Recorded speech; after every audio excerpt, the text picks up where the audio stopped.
Aristotle is the father of political science. Aristotle రాజనీత పితామహుడు. Explain చేయండి. ఎందుకు అయ్యాడు అతను? సో, దానికి సంబంధించి వివరణ అనేది అడిగాడు. ఈ క్వెషన్ ఒక 2 సార్లు ఎగ్జామినేషన్‌లో అడిగాడమ్మా. సో, మరలా అడగడానికి 100% అవకాశం ఉన్నటువంటి క్వెషన్. ఓకేనా? సో, అతను ఏ విధంగా ఫాదర్ ఆఫ్ పొలిటికల్ సైన్స్ అయ్యాడో ఒకసారి చూద్దాం. Aristotle was one of the greatest writers the world had ever seen. ప్రపంచం చూసినటువంటి గొప్ప తత్వవేత్తల్లో, గొప్ప రచయితల్లో ఒక వ్యక్తిగా అరిస్టాటిల్ మనం ఇప్పటికీ కూడా గుర్తించుకుంటాం. He was the most distinguished. ఈయన చాలా ప్రధానంగా, చాలా ప్రభావవంతమైనటువంటి వ్యక్తిగా మనకు తెలుసు. He is known as the father of political science. ఇతన్ని ఫాదర్ ఆఫ్ పొలిటికల్ సైన్స్ అంటే రాజనీతి శాస్త్ర పితామహుడు అని పిలుస్తాం. It is said that in the fundamental of his political philosophy, Aristotle was a faithful disciple of Plato. Plato యొక్క faithful డిసిప్లిన్‌కి అనుగుణంగా Aristotle political ఫిలాసఫీకి సంబంధించిన ఫండమెంటల్స్, ఆయన యొక్క పొలిటికల్ ఫిలాసఫీకి సంబంధించిన ఫండమెంటల్స్‌ని కొన్ని విషయాలను తెలియజేశాడు. సో, ఇక్కడ మనం చూసినట్లయితే Plato the distinguished teacher of Aristotle. Aristotle యొక్క గురువు ప్లేటో. అయినప్పటికీ ప్లేటోని మనం ఫాదర్ ఆఫ్ పొలిటికల్ సైన్స్ అని పిలం. ఎందుకు పిలమంటే he was not bestowed with that honour. అతనికి ఆ గౌరవం రాలేదు. అంటే father of the political science అని అరిస్టాటిల్ గురువు గారైన ప్లేటోని కూడా పిలలేదు. అరిస్టాటిల్ గారినే పిలుస్తున్నాం. ఎందుకంటే what are the reasons for the conferring the great title father of political science on Aristotle. అయితే అంత గురువైనటువంటి అరిస్టాటిల్‌కే గురువైనటువంటి ప్లేటోకు కూడా ఆ గౌరవం కల్పించబడలేదు. అరిస్టాటిల్‌ని మాత్రమే ఫాదర్ ఆఫ్ పొలిటికల్ సైన్స్ అంటున్నాం. దీనికి కారణం ఏంటి అని చూసినట్లయితే as the father of political science ఆయన ఏ విధంగా ఫాదర్ ఆఫ్ పొలిటికల్ సైన్స్ అయ్యాడో కొన్ని వివరణలు ఇక్కడ ఇద్దాం. How is it that Aristotle is known the father of political science.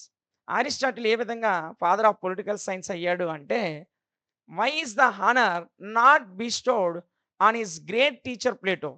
అలాగే అతని గురువుగారికి ఈ గౌరవం ఎందుకు రాలేదు? అతనికి ఎందుకు ఆ గౌరవం వచ్చింది? మరి గురువుగారికి ఎందుకు రాలేదు? ఈ 2 క్వెషన్‌లు ప్రధానమైనటువంటి questions. These are 2 important questions that needs a careful study. ఈ 2 ప్రశ్నలు కూడా ఒక కేర్‌ఫుల్ స్టడీ అంటే ఒక క్షుణ్ణమైనటువంటి అధ్యయనానికి దారితీశాయి. There are many reasons to prove him as the first political scientist.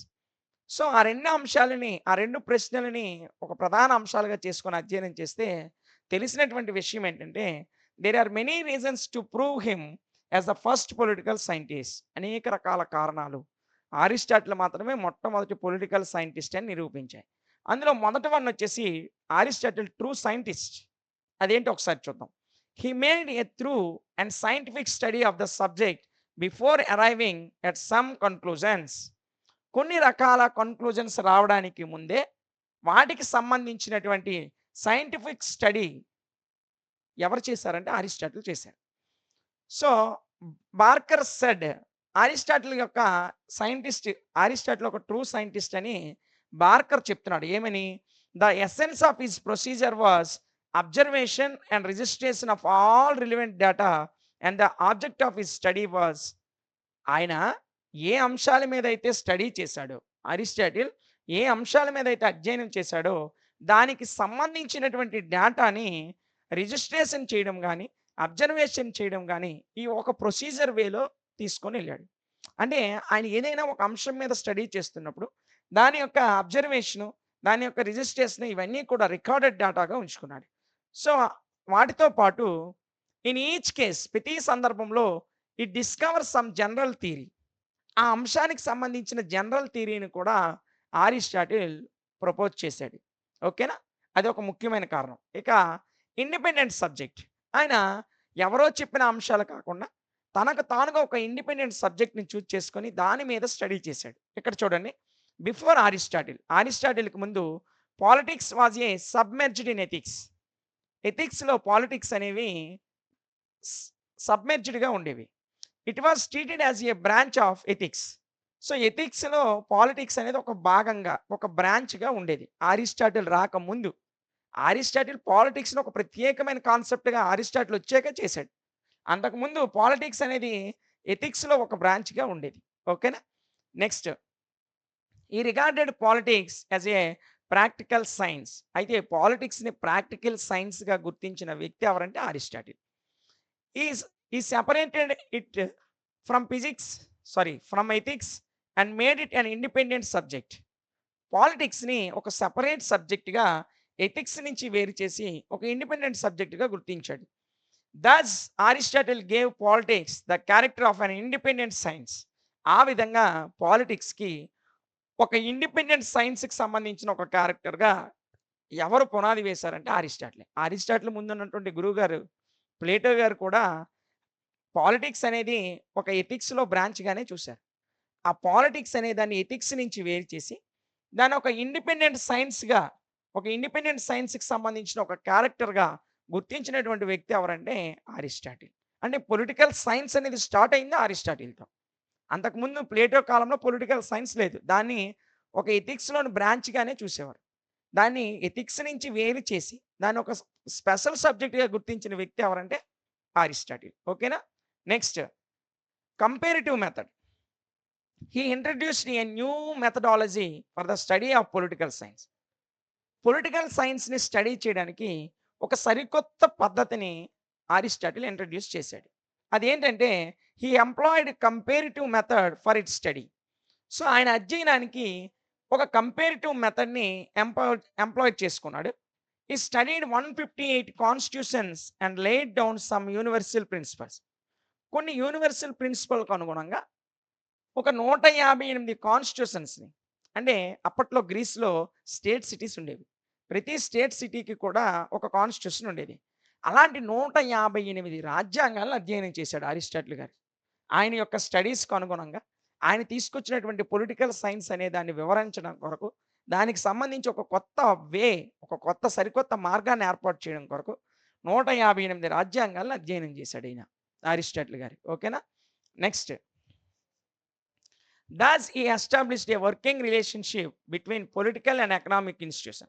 ఎప్పుడైతే ఈ యొక్క 158 కాన్స్టిట్యూషన్స్‌ని అధ్యయనం చేశాడో, దానికి అనుగుణంగానే పొలిటికల్ సైన్స్‌కి, ఎకనామిక్ సైన్స్‌కి, పొలిటికల్ ఇన్‌స్టిట్యూషన్స్‌కి, ఎకనామిక్ ఇన్‌స్టిట్యూషన్స్‌కి మధ్య రిలేషన్‌షిప్‌ని కూడా ఏర్పాటు చేశాడు. అంటే రాజకీయ పరమైనటువంటి ఇన్‌స్టిట్యూషన్స్‌కి, ఎకనామిక్ ఇన్‌స్టిట్యూషన్స్‌కి ఈ రెండిట్లకి మధ్య రిలేషన్‌షిప్ ఉంది అని మొట్టమొదటిసారిగా నిరూపించిన వ్యక్తి ఎవరంటే అరిస్టాటిల్ గారు. ఇక తర్వాత ఏంటంటే ఎంపైరికల్ థింకర్.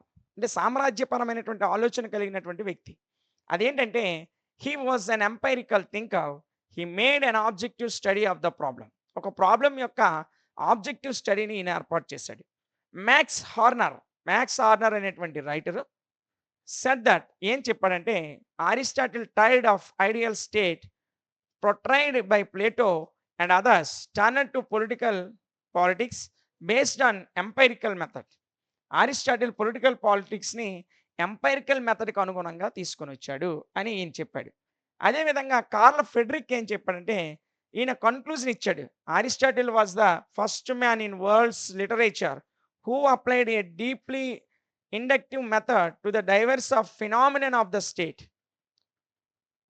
స్టేట్‌కి సంబంధించిన ఒక డైవర్స్ ఫినామినన్‌ని ఇండక్టివ్ చేసినటువంటి, అంటే అప్లై చేసినటువంటి వ్యక్తి ఎవరు? అంటే ఒక స్టేట్‌కి సంబంధించి, అంటే ఒక రాజ్యానికి సంబంధించిన అంశాలన్నీ కూడా ఇదిగోండి. Who applied A deeply inductive method. ఒక లోతైనటువంటి విశ్లేషణ పద్ధతిని ఎవరైతే అప్లై చేశారో, దేనికి? Divorce phenomena of the state. State యొక్క డైవర్స్ ఫినామినాకి సంబంధించి ఒక డీప్లీ ఇండక్టివ్ మెథడ్‌ని అప్లై చేసినటువంటి వరల్డ్స్ లిటరేచర్‌లో మొట్టమొదటి వ్యక్తి అరిస్టాటిలే అని కన్క్లూడ్ చేసిన వ్యక్తి ఎవరంటే కార్ల్ ఫ్రెడరిక్. ఓకేనా? సో, ఇన్ని విషయాల్లో ఆయనకి అంత ప్రతిభ ఉంది కాబట్టి ప్లేటో కంటే అరిస్టాటిల్‌నే ఫాదర్ ఆఫ్ పొలిటికల్ సైన్స్ అని చెప్తాం. సో, ఇక్కడ thus he widen the scope and broaden the outlook of politics. ఒక పాలిటిక్స్‌కి సంబంధించి ఒక దిశను రూపొందించినటువంటి వ్యక్తిగా మనం అరిస్టాటిల్‌ని చెప్పుకుంటాం. So, scientist he thought of himself as a scientist, the fire and political imagery of the republic, but it is more systematic and analytical. After 2300 years, it is called introductory textbook to the entire field of political science. ఆయన యొక్క ఆలోచనలకు అనుగుణంగానే 2300 years 2300 సంవత్సరాల తర్వాత కూడా ఆయన యొక్క సిద్ధాంతాలని, ఆయన యొక్క ఆలోచనల్ని, ఆయన యొక్క భావాలని మనం పొలిటికల్ సైన్స్ అనే పేరుతో ఇప్పటికీ కూడా చదువుకుంటున్నాం. అందుకే he is the father of political science. ఓకేనా? సో, మనకి ఫాదర్ ఆఫ్ పొలిటికల్ సైన్స్ ఏ విధంగా ఆయన అయ్యాడో ఎక్స్‌ప్లెయిన్ చేయమన్నాడు.